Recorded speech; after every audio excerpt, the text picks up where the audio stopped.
Hello and welcome to Straight Talk with Arun Kumar. Today's topic is about the upcoming US elections, and today in my show we got a Democratic Congressional New Jersey District 6 primary candidate, Russ Cirincione. Hi Russ, how are you? Hi Arun, thank you for having me. Sure, nice to meet you. How is the campaign going so far?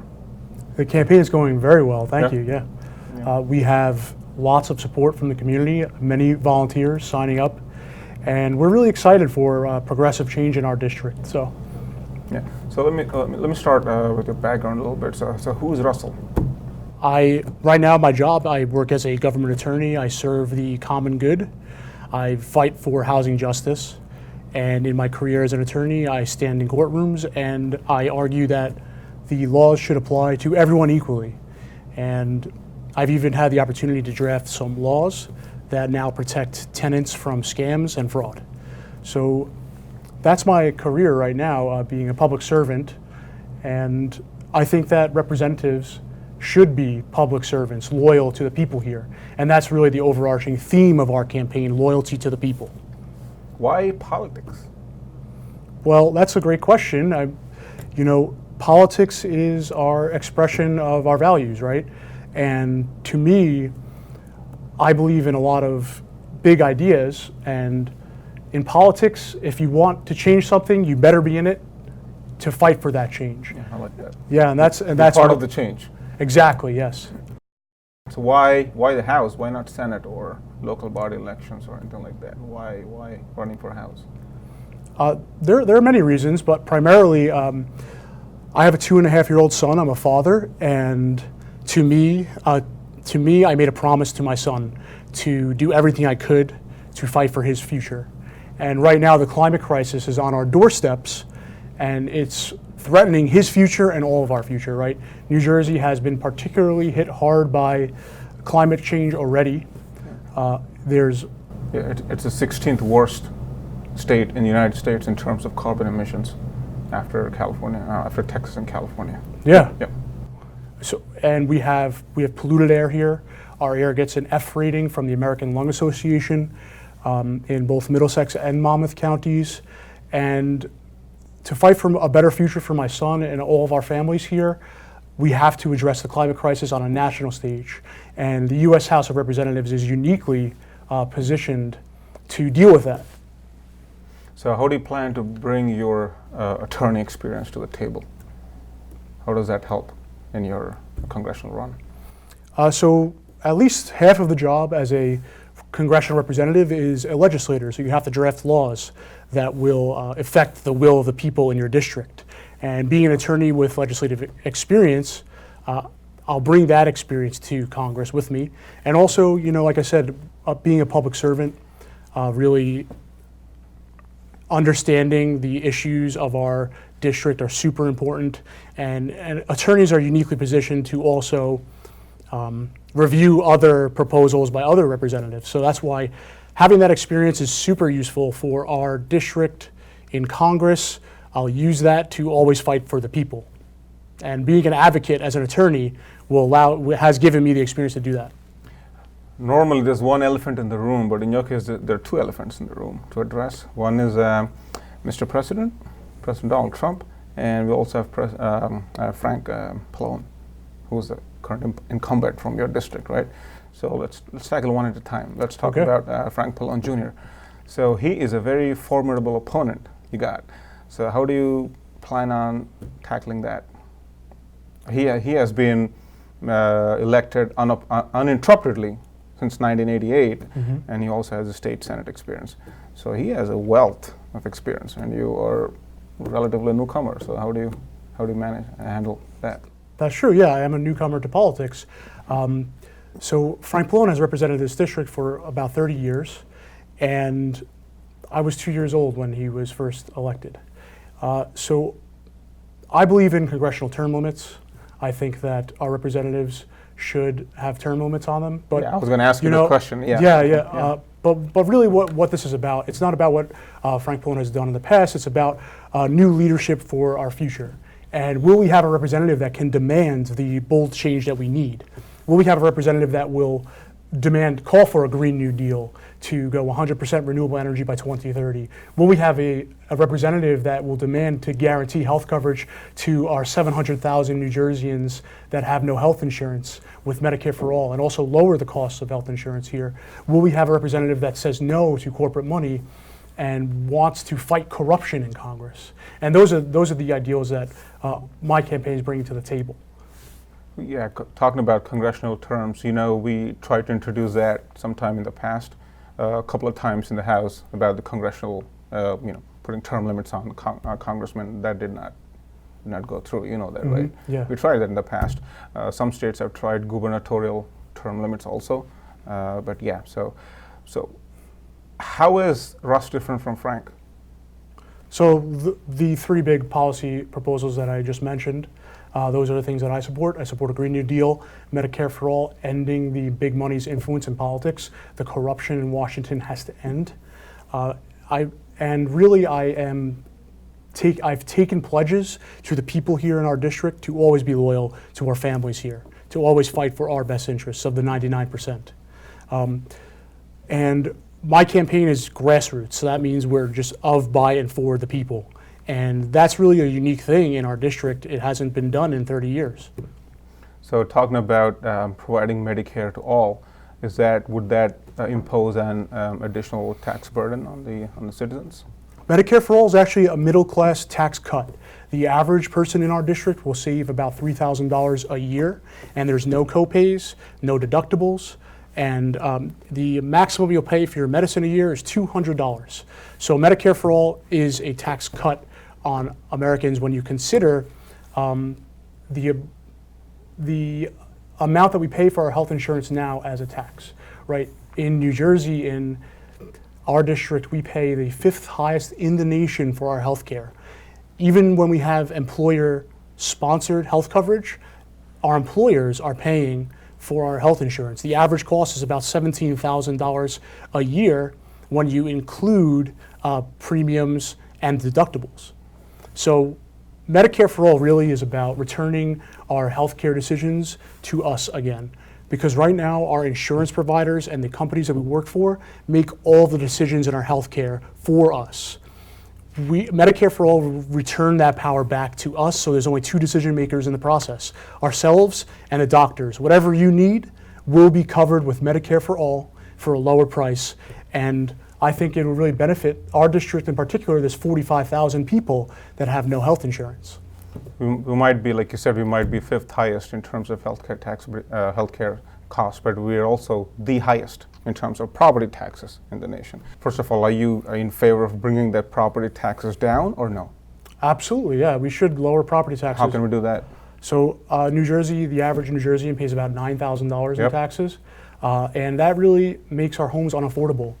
So It went up by 2% this year, actually. yeah, 2.2. yeah, and our property taxes fund mainly our education system. So we're calling for decoupling our education funding from property taxes on the state level, and instead fully funding our schools from the federal budget. Right now, we only receive about 2% of our education budget from the federal government, and 98% is made up in by state taxes and by local municipal taxes, property taxes. So what we're going to do is fully fund our education budget through the federal government so that we don't need to raise property taxes to fund our schools. Also, Medicare for All will save us millions of dollars. $2.5 billion in our state budget will be saved by switching to Medicare for All. So that's going to really lower taxes all across the board in New Jersey. And a lot of the costs are related to administrative costs too. They go waste. You know that, right? In healthcare cost, a lot of it goes waste too. Yes. So yeah, we should cut down on that too. Yeah. Medicare for All is really an efficient system, a very efficient system. In fact, it's almost 10 times more efficient than the for-profit insurance industry. Yeah, talking about, let's go back to District 6, which is where you're running from. Mm-hmm. What are some primary issues you've been noticing as part of your campaign or talking to people? What are some primary issues? So we mentioned property taxes are one of the top issues. Dealing with the climate crisis appropriately is definitely a top issue, especially in Piscataway.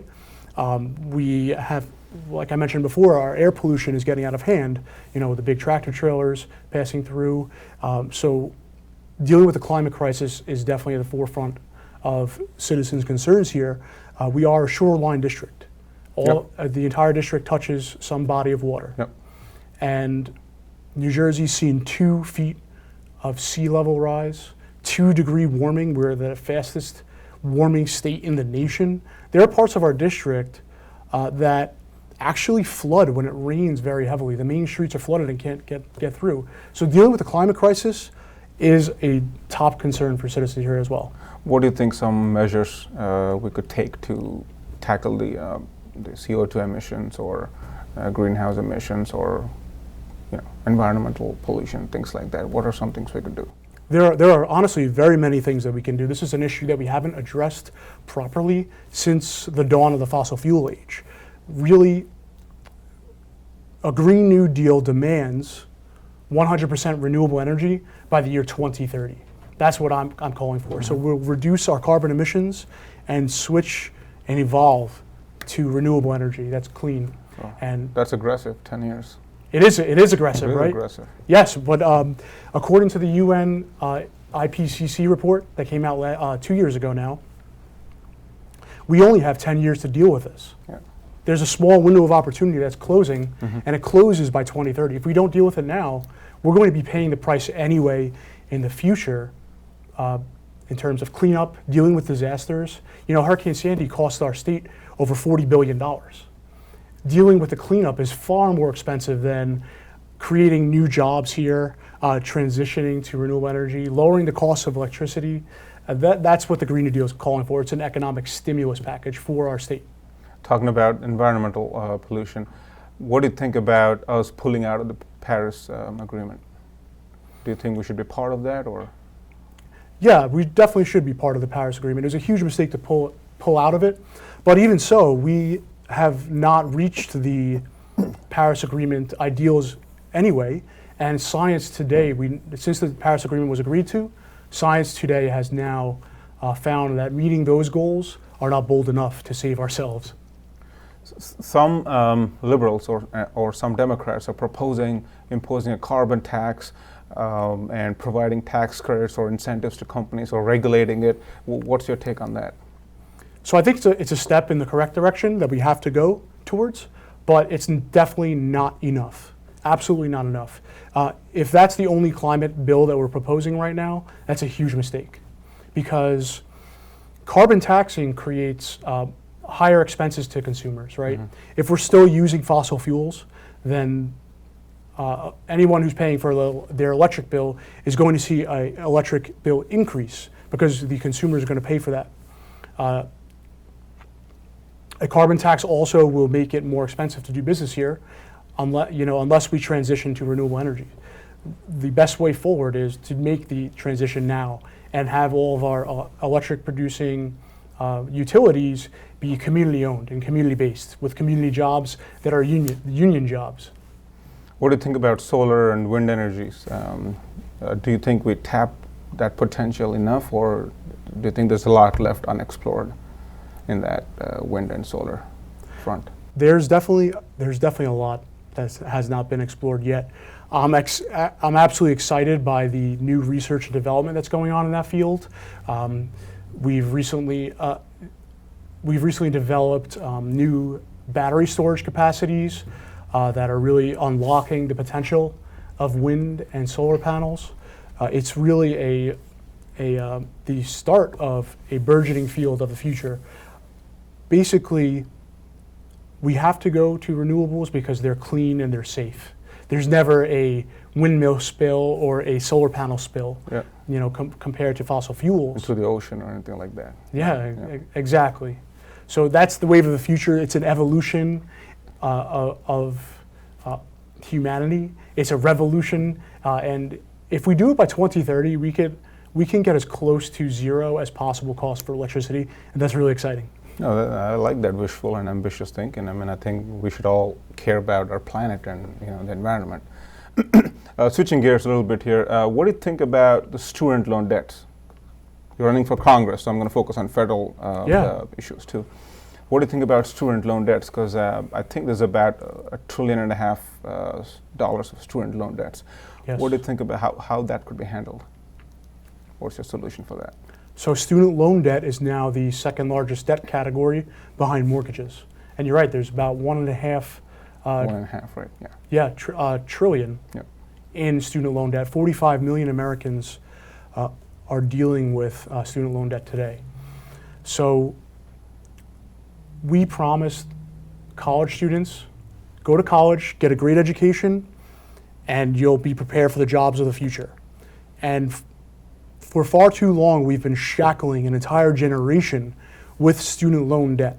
So the way to deal with it really is honestly quite simple. It's actually an economic stimulus plan by canceling all student loan debt so that everyone with a college education can now participate in the economy properly. You know, there are people retiring in their 60s that still have student loan debt, that their wages are being garnished, even the Social Security checks are being garnished to pay those student loans back.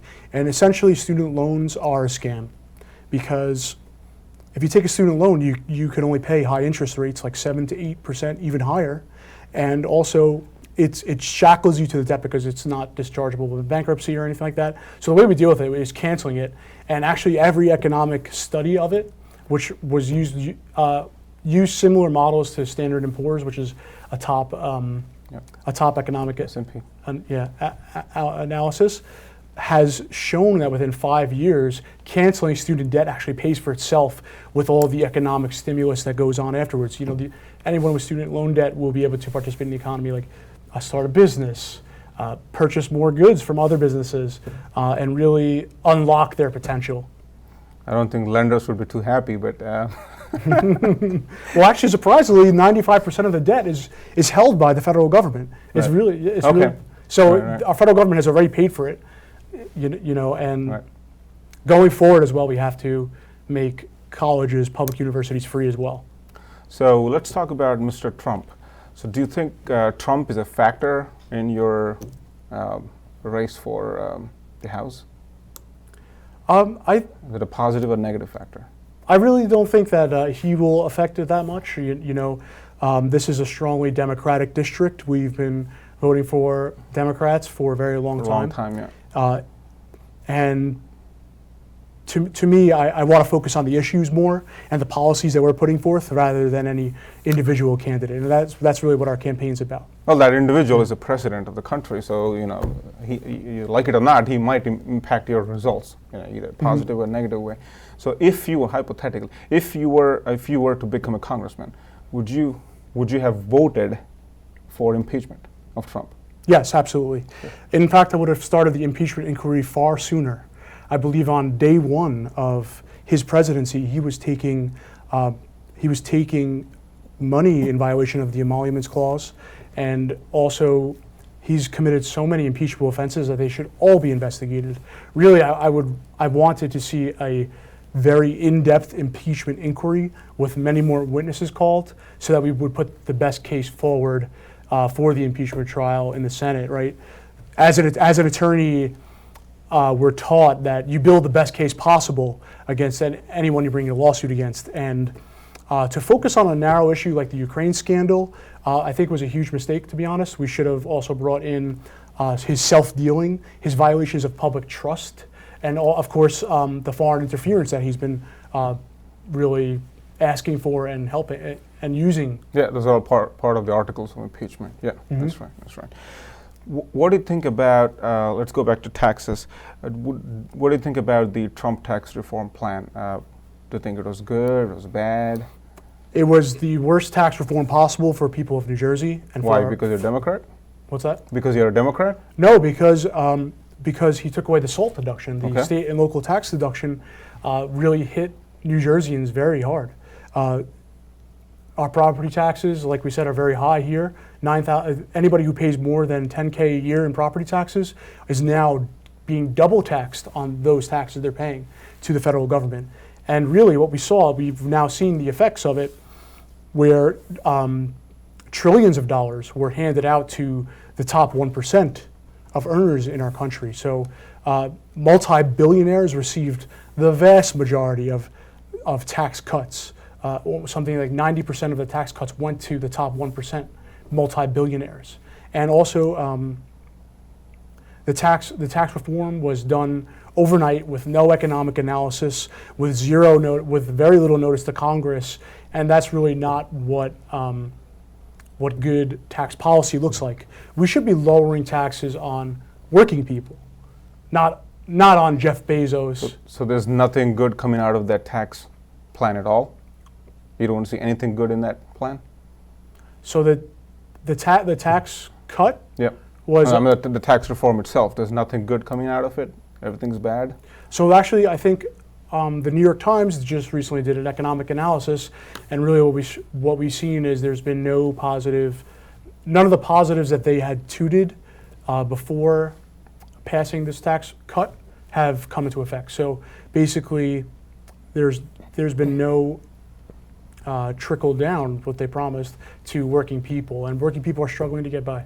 Well, let's switch gears to foreign policy. Okay. So what is the pressing foreign policy issue right now? What do you think is the most pressing foreign policy issue which needs immediate attention? We really have a bloated military budget. Our military budget right now is almost 70% of our discretionary budget. We spend over $700 billion a year Yep. on the military, and we have 800 military bases across the world. So I think that we need to, instead of spending that money overseas, we need to invest that money into America, American jobs, and bring back manufacturing jobs, go solar, go 100% renewable energy by 2030. We need to be investing in ourselves more instead of spending money on endless illegal occupations across the globe. So are you saying focusing or spending on military bases offshore is not a good thing? Overseas? We have far more military bases than every other nation combined. We have 10 times more military bases than every other nation. We're a bigger country too, both in terms of population and geographical area, right? Yeah, so well, when you look at other nations across the planet, they have under 10 military bases across the globe, so that aren't in their country. So we need to really scale that back. So what do you think about the U.S. MCA deal? So the USMCA, The old NAFTA? right, yeah, this is NAFTA 2.0. It is not fair to workers in this country. Our laborers are being forced to compete with people working in other nations for far lower than our minimum wage. The trade deal has to be labor oriented. We should require any trade deals to have United States labor practices enforced across the globe. And also, labor was not at the table in negotiating this deal. So I think that it's a failure, to be honest, because labor, the American worker, was not considered in these deals. It was largely written by multinational corporations, and there's no environmental policy in the bill either. We have to really be bold on the climate crisis issue, and any trade deal should include environmental issues. Yeah, I see you're big on climate issues. I saw your videos too. You're pretty big on climate issues, right? Absolutely, it's the largest concern of our time. Yeah. What do you think about the recent killing of General Soleimani in Iran? What do you think about that? Is that just, unjust, fair, unfair? So first, I think that it's a mistake to drag the United States into another war in the Middle East. We've been there for far too long, for my entire adult life, and. But the president, I'm sorry to interrupt, but the president, okay. but the president said that General Soleimani has the American blood on his hands. So do you think it's still not justified? Because he was a terrorist and he killed so many Americans? So I would like to see what the president is talking about, because he hasn't disclosed any of that information to anybody. That he just made up a reason, pretty much. And to really, the main problem I see is escalating conflict in today's day and age is not something we should be doing. We should be trying to negotiate peace deals across the globe, using our using our diplomatic strengths primarily and bringing the conversation back to cooperation with foreign nationals, and putting our troops in the Middle East at further risk is a huge mistake. Also, what we really have to think about is Congress has to reclaim its congressional constitutional authority to declare war. War is a big deal. War puts our American troops' lives at risk. We need to return to constitutional authority where only Congress has the right to declare war. And so we need a War Powers Act to put that authority, take that authority. Strip the president off the authority? Strip him off? Right, so the president can't have unilateral authority to engage in war. But then he would not be commander-in-chief, right? Well, he'll be commander-in-chief if Congress declares war on another nation. But in other circumstances, I believe that the executive authority should be taken back. Okay, so the classic question, what do you think about abortion? So I'm a man, right? Abortion is not a decision that I have to make. All right. I believe that every woman. But you're representing a constituency. You're representing a district, and that district has both men and women. So what's your take on that? Yes, absolutely, absolutely. So I can't make that decision for any woman. It's a woman's right to choose. Okay. It's her life, right? And a pregnancy affects a woman primarily. So she has the right to do what she likes. I do believe, though, we should have strong protections for pregnant mothers. So I think that we should provide 6 months paid maternal and paternal leave. I think we should provide, under Medicare for All, we'll provide all the healthcare needs of a new mother. I think those are really strong protections that we should have for mothers. On that topic, what's your take on Planned Parenthood? Should we open more centers on Planned Parenthood, or do we have enough right now? So that's a really good question. So I think that the Hyde Amendment should be repealed. I think that funding should be provided to Planned Parenthood. Okay. What do you think about pro-marriage equality? Meaning, with all the LGBT, discussions going on right now, what's your take on that? Because the state of New Jersey, I know this is a state topic, but the state of New Jersey is trying to introduce LGBT into the school curriculum. Are you against it? Are you for it? Should students be exposed to LGBT in elementary and middle school? Well, that's a state decision, right? But I think that equality, if we're going to stand for equality and justice for everyone, those issues are about love, right? Who can love who, and everybody can love whoever they want. But is that not a personal thing? What's that? Is that not a personal thing? That's a personal choice, right? Just like religion is. So yeah, personal choice. So government should stay out of it, right? Yeah. So you think that should not be part of the curriculum? Oh, well, no. The history is history. So that's an important part of every curriculum, I believe. But why focus on personal issues? You could focus on presidents. You could focus on other things. But why focus on personal issues like religion or or sexual orientation? Do kids at that early age need exposure to these topics? I mean, I guess that's really a decision that the state's made, right? And they've decided yes. So I'm okay with that. Why? Because it's Phil Murphy? Would you have been okay if it was a Republican governor? Of course, yeah. I believe in equality and justice for everybody, and it's an important part of history. So you're talking so much about climate change, right? So if you were to become a congressman? What's the first measure you would take after assuming office on climate change? So the first thing we'll do is demand and put forth co-sponsor legislation of a Green New Deal. And I think it could start really simply, honestly. The president actually has authority to put a moratorium on all new fossil fuel projects. We need to stop building dirty fossil fuel pipelines and transition. So we need a moratorium on fossil fuels. We need to publicly invest in renewable energy, and the Green New Deal is about a federal jobs guarantee primarily, where good government jobs will be funded through the federal government to do the work that we want to do in our communities. And I think the number one task would be for our communities to get together in District 6 of all the major cities and townships, and in every single township, get together and decide what projects do we want to build for our future energy.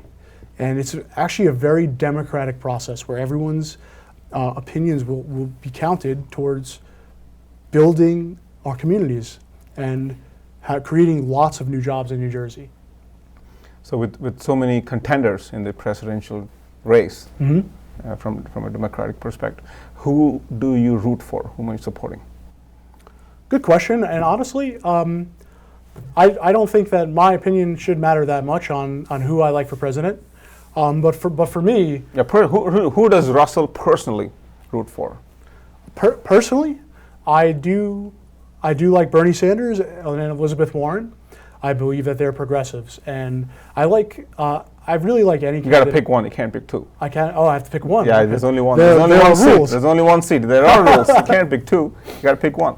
So one of the reasons I actually decided to run was because Bernie Sanders has been the leader of our progressive movement for about 40 years now. He's been unapologetically demanding the big, bold change that we need. Yep. And I think he's honestly very authentic, and I could trust him in the presidential seat. So he doesn't take money from corporations, he doesn't take money from PACs or lobbyists, and that means that he's loyal to the people.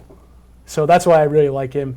And yeah, I mean, honestly, we'll have to see. June 2nd, we get to decide in New Jersey who will be the... Yeah, I didn't mean to put you on the spot, but there's so many contenders for the race, you know, Yeah. so I had to ask that question. So finally, why Russell for District 6? Any message for viewers as to why they should vote for Russell? That's a great question, yeah. So after 30 years of the same representation, something has to change. We have many crises in our district and in our nation that must be addressed by true change and demanding that change. As your representative, I will be demanding the progressive policies that we need here. A Green New Deal to save our district from a climate crisis and the rising tides, to save our homes and our families, to guarantee healthcare coverage, Medicare for all, to end student loan debt, to really fundamentally what we need to do though is get the money out of politics. I've refused and I will never take a dime of corporate, PAC, or lobbyist money ever for my entire career. I've publicly signed pledges to never take that money. I will always be loyal to the people here. We're a grassroots, people-powered movement, 100% of, by, and for the people.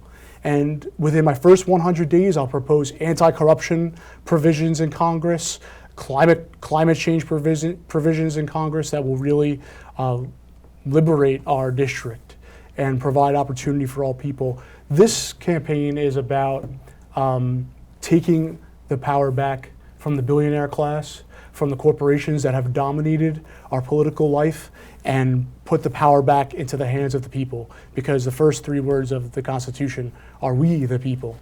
So government should be loyal to us here. And that's really what our campaign's about.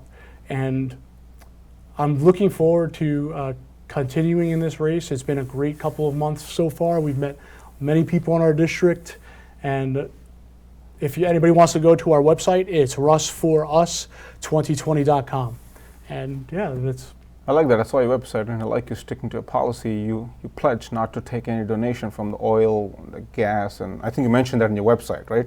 Yes. Or in your videos, I think. I noticed that. All right, with that note, good luck, Russ. Thanks. All the best for your effort. I know it takes a lot of hard work to run and win, because this is just half the battle until June. And then once you win the primary, there's another battle right there, right? Yes. So from our TV5, Mono TV, and Mono TV USA, I wish you all the good luck. Thank you, I appreciate it. Thank you very much. That's all the time we have for this week. Until next week, stay tuned to TV5 and Mono TV. We'll come back with another guest, another topic.